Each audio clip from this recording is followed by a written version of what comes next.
दुनिया देखिए ना कितनी छोटी है।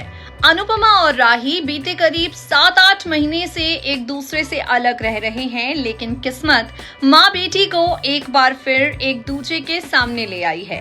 टीवी सीरियल अनुपमा के अगर आप डेली व्यूअर हैं तो कहानी में ढेर सारे ड्रामे देखने के लिए तैयार हो जाइए।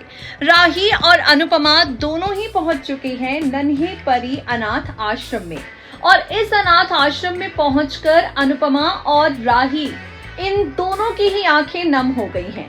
अनुपमा को याद आ गया है किस तरह से वो और अनुज सालों पहले यहाँ पर आए थे और इसी अनाथ आश्रम में छोटी उन्हें मिली थी।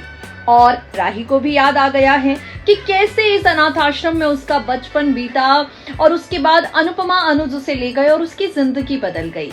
अब आगे आने वाले एपिसोड में आप देखेंगे राही के मन में अनुपमा को लेकर जो नफरत है, जो कड़वाहट है, वो थोड़ी सी कम होगी, क्योंकि यहाँ पर राही को अनाथ आश्रम का एक शख्स जो अनाथ आश्रम की देखरेख करता है वो बताने वाला है कि राही के एडॉप्शन के बाद भी अनुपमा ने बाकी बच्चों के साथ अपनी ममता जारी रखी। अनुपमा और अनुज आश्रम के बाकी बच्चों से मिलते थे, उनके बारे में बातें करते थे, उनसे वीडियो कॉल करते थे और उन्हें डोनेशन भी देते थे।